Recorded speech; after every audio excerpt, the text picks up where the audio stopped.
నీ దేవుని ఆశీర్వాదాలు మా మీద ఉండాలి. మేమైతే నీతో సదాకాలం జీవించి నీ రాజ్యములో రాని ప్రభావ మేము కూడా స్థానము సంపాదించుకోవాలి. ఈ శ్రద్ధలో మమ్మల్ని దాచిపెట్టుకున్న వాడని దేవానికి స్తోత్రాలు.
దేవునికి స్తోత్రం కలుగును గాక. హల్లెలూయా. మనందరికి వచ్చినటువంటి పాట పాత దావీదు వలె నాట్యమాడి ప్రభువుని ఆరాధించాలంటే మనకి మాదిరిగా ఎవరు కనపడుతున్నారు? ఆయనలాగా నేను ఆరాధించగలిగితే నా ప్రభు సంతోషిస్తాడు. దావీదు వలె నాట్యమాడి పాటల పుస్తకం నుంచి 27వ పాట. ఈ పాట పాడుకుని ప్రతి ఒక్కరు కూడా చంటి పిల్లలకు కూడా ఈ పాట వచ్చు. మనము ఇక్కడ పాడి ప్రభుని చప్పట్లు కొడుతూ ఘనపరుస్తూ దేవుని ఆరాధన చేసుకుంటాం. దేవుని స్తోత్రం. దావీదు వలె నాట్యమాడి దేవాని స్తుతింతును. దావీదు వలె నాట్యమాడి దేవాని స్తుతింతును. యేసయ్యా స్తోత్రములు, యేసయ్యా స్తోత్రములు, యేసయ్యా స్తోత్రములు.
దుర్గా మన ప్రాంతంలో నడిపిస్తారు.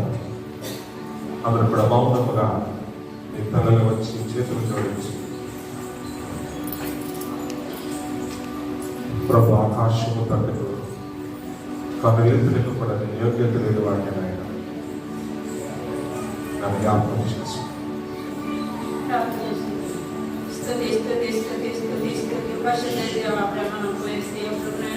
ఉదయించి ప్రభాతని జనానికి నన్ను నా దేవస్థానం కానీ సైకిళ్ళలో వచ్చినందుకు మాత్రం స్తోత్రాలు చెల్లిస్తున్నప్పుడు నేను ఎంతవరకు ప్రభాతాన్ని బాటలో పొందంటే స్తోత్రం తెలియనా నీకేమిచ్చినా రుణం తీర్చుకున్నటువంటి ప్రభునైనా తెలియనైనా ప్రముఖలేస్తే తెలియనైనా సందర్శన బిడ్డ దీవించండి, యవనస్తులు దీవించండి ప్రభునైనా, సాకా చెప్పిన బిడ్డ దీవించండి ప్రభునైనా. ఎంతవరకు ప్రభునైనా మా సంఘంలో చేసిన ప్రతి కార్యం పట్ల ప్రభునైనా నీకే కొద్దిగా చెల్లించుకున్నాం ప్రభు స్తోత్రం తెలియనైనా. అలాగే తన స్త్రీలు దీవించండి, ఆశీర్వదించండి ప్రభునైనా. ఈ తల్లి ప్రేమ కలిస్తే ఎంతవరకు ప్రభు నీ కొరకులో ప్రభునైనా మమ్మల్ని ఆరోగ్యంగా మమ్మల్ని నడిపించిన ప్రభు స్తోత్రం తెలియనైనా. ప్రభు అతని ఆరోగ్యంగా పెట్టాలన్నదో ప్రభు అతనేనైనా ఎవడికున్నదని ఎటువంటి బలహీనతన్నదో మాకు తెలియదు కానీ ప్రభు తండ్రినైనా ప్రతి బిడ్డని దీవించి ఆశీర్వదించి ఆరోగ్యం తెచ్చి మడిసిన ప్రభు స్తోత్రం తండ్రినైనా. ఇప్పుడు పాస్కర్ వాక్యంలో గెలుస్తుందిగా ప్రభునైనా వాక్యం ప్రభతని బిడ్డకి నోటు కోరగా మీరే ఉండి ప్రభతనినైనా ఇన్న వాక్యాలు మా జీవితాలు భరించినట్టు స్నానం తెచ్చి మడిసిన ప్రభునైనా. ఆ వాక్యం ప్రకారంగా ప్రభునైనా మా జీవితాలు సక్రమంగా తెలియనైనా నడుచుకుని జ్ఞానం మా జ్ఞాపశక్తి మాకు అనుగ్రహించి మడిసిన ప్రభు స్తోత్రం తండ్రినైనా. ప్రతి బిడ్డ మరొకసారి దీవించి ఆశీర్వదించుకుని ప్రభు మరొక తప్పున క్షమించేసిన ప్రార్థన పాదవాదికి చేర్చుకుని యేసు పరిశుద్ధంలో నడుచుకున్నాం తండ్రి. ఆమేన్. గట్టిగా దేవుని స్తోత్రం చెల్లిద్దాం. హల్లెలూయా హల్లెలూయా.